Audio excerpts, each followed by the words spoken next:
রাসূল সাল্লাল্লাহু আলাইহি সাল্লাম রমজান মাসের মধ্যে আপনার প্রচুর দান করতেন। তার দানটা এমন হয়ে যেত প্রবাহিত বায়ুর চাইতে, প্রবাহিত বায়ু যেমন সব জায়গা ছড়িয়ে পড়ে, ঠিক আল্লাহ রসুলের দানের হাতটা এত বেশি প্রসারিত ছিল।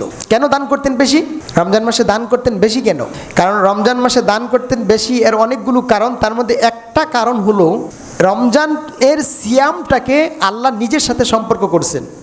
আর দান এমন একটা জিনিস যেটা অল্প সময়ে আল্লাহর বেশি নৈকট্য লাভ করা যায়। যেমন আপনার হাতে পকেটে টাকা আছে, টাকাটা বের করলেন, দান বাক্সতে দিলেন, বা আপনি নিচের হাতকে কাউকে দিলেন, দেওয়ার সাথে সাথে যদি আপনার সেটা কবুল হবে। আর অন্যান্য ইবাদতের ক্ষেত্রে আপনার নামাজ পড়বেন 2 রাকাত, ওযু করতে হবে, জায়গা পবিত্র, শরীর পাক, এগুলো বিভিন্ন কিছু আনুষ্ঠানিকতা কাজকর্ম করে তারপরে সমাপ্ত করতে হবে। কিন্তু দান, টাকা আছে, বের করলেন, দিলেন, আল্লাহর কাছে সহজে কবুল হয়ে যায়। হাদিসে আসছে যে ইত্তাকুন নার ওয়ালাউ বিশিক্কি তামরাতিন, হে পৃথিবীর মানুষ, তোমরা জাহান্নামের আগুন থেকে বাঁচো যদি একটা খেজুরকে কয়েকটা ভাগ করে একটা অংশ হয়, তাহলেও তুমি কি করো? আল্লাহর পথে খরচ করো। এর মানে কি? অনেক মানুষ বলে যে টাকা যারা আছে দান করবে না, দান প্রত্যেকটা মানুষকে করতে হবে।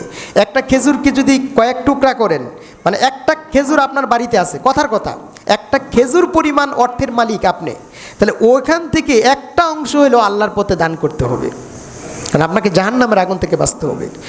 আর এই দানের মাধ্যমে আল্লাহর ক্রোধ, আল্লাহর রাগটা, আপনি অনেক অপরাধ করছেন, কিন্তু আপনি কি করলেন? পকেটে হাত দিলেন, হাত মুষ্টি করে ডান হাতে দান করলেন, বাম হাত জ্বাললো না। আল্লাহ আপনার প্রতি যে রাগ আছে, আপনি যে অনেক অপরাধ করেছেন, গোপনে দান করলেন, আপনার প্রতি আল্লাহর যে রাগ আছে, আল্লাহর রাগটা মিটিয়ে ফেললেন। এত অল্প সময়ে আল্লাহর নৈকট্য অর্জন করা যায়। এই জন্য আল্লাহ রাসূল সাল্লাল্লাহু আলাইহি ওয়াসাল্লাম প্রবাহিত বায়ুর চাইতে বেশি দান করতেন।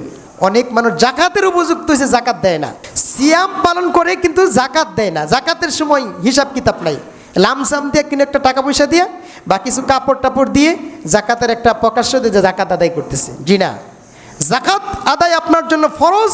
যেমনভাবে আপনি সিয়াম পালন করছেন ফরজ, ঠিক তদ্রূপ জাকাত আদায় করা আপনার জন্য ফরজ। রাসূল করিম সাল্লাল্লাহু আলাইহি সাল্লাম বলছেন, মানিউ যাকাতে ফিন্নার, যারা জাকাত আদায় করতে বাধা দিবে বা জাকাত আদায় করবে না, তারা জাহান্নামের মধ্যে যাবে। সুতরাং রমজান মাসের মধ্যে যেহেতু বেশি ফজিলত অর্জন করা যায়, এই জাকাতটা দেওয়ার চেষ্টা করবেন।